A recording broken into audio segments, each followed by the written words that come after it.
Mas então, como ganhar massa magra? Como aumentar os meus músculos? Pergunta difícil, resposta complexa. Sai músculos!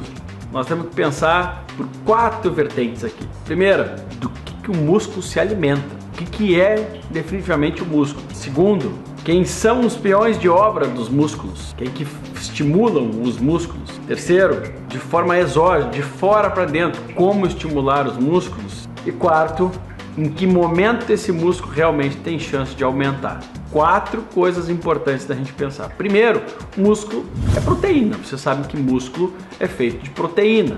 É a proteína. E para isso eu preciso então ter ingestão de proteína. Repito o que eu já falei em outros vídeos. Não necessariamente as proteínas animais, mas as proteínas animais têm mais compatibilidade, são mais completas em termos de aminoácidos, que são os constituintes das proteínas, com a nossa proteína, que também é animal. Mas, então pensar em músculo em termos de alimentação, nós precisamos basicamente pensar em oferecer para os músculos proteína de boa qualidade, numa periodicidade que é individual para cada pessoa. Basicamente, por alto, sabemos que o nosso turnover, ou seja, a velocidade com que necessitamos de aminoácidos e que disponibilizamos esses aminoácidos é cerca de 3 horas mais ou menos. Ou seja, a cada 3 horas eu estaria precisando de aminoácidos no meu corpo. Aminoácidos, proteínas. E toda vez que eles faltarem, geralmente o meu corpo vai acionar a minha reserva de aminoácidos, que são os meus músculos, que podem ser desaminados, ou seja, abertos essa sequência de aminoácidos. Eu perco o músculo e ofereço para o meu corpo os aminoácidos para ele utilizar na pele, no cabelo, para o olho, para a unha, para o que quer que seja.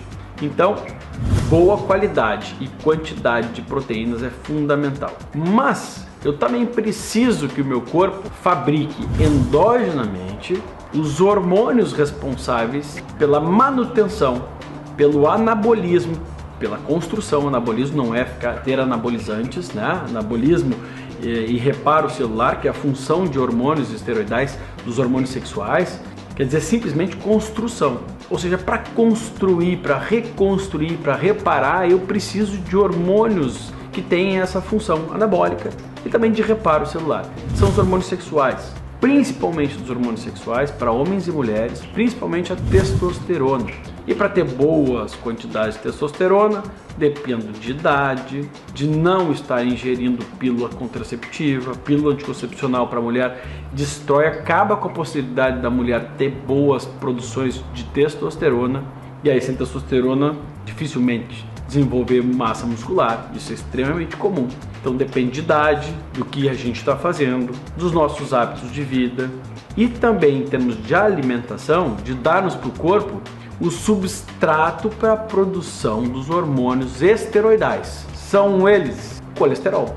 Toda vez que falta colesterol para o meu corpo, e aí a gente sabe que níveis muito baixos são deletérios, são ruins para o nosso corpo produzir hormônios, o meu corpo diminui a produção dos hormônios sexuais que são produzidos a partir desse substrato, do colesterol. Então, boa alimentação para nutrir os músculos, para que eu tenha uma boa condição hormonal, o que depende também do que eu faço, dos meus hábitos, do que eu tomo, no caso das mulheres, anticoncepcionais, ou de algumas outras medicações que fazem declinar, diminuir os níveis de testosterona. Sim, as mulheres também têm testosterona, deveriam ter o melhor possível dentro da capacidade delas de produzir. Terceiro, de fora para dentro, não há outro jeito, meu amigo, minha amiga, é musculação.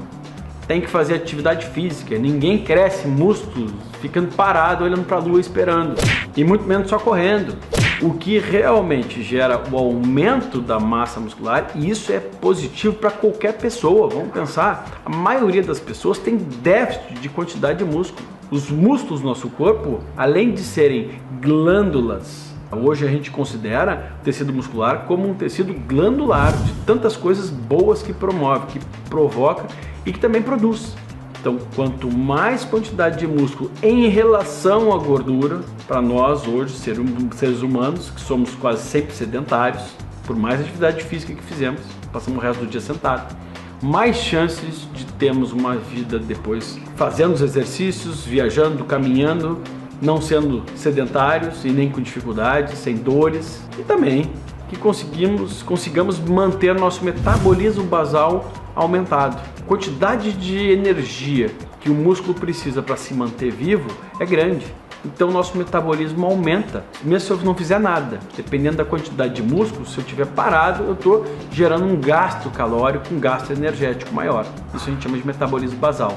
Então, eu não só dependo de alimentação, não só dependo de ter boa condição hormonal, mas também de executar o exercício que provoque a microlesão naquelas fibras musculares. E esse exercício é a musculação, é o exercício resistido de força, para replicar essa fibra muscular. E é muito difícil, tem que ser muito bem feito e de forma intensa mesmo.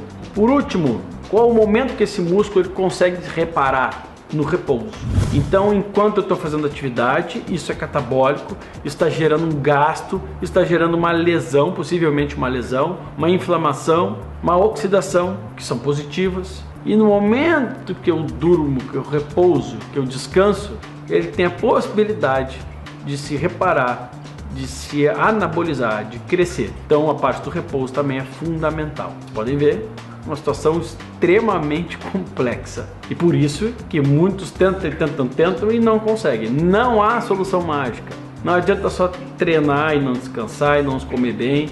Não adianta só ficar usando uma série de pró-hormonais ou hormônios também. Não. A equação é complicada.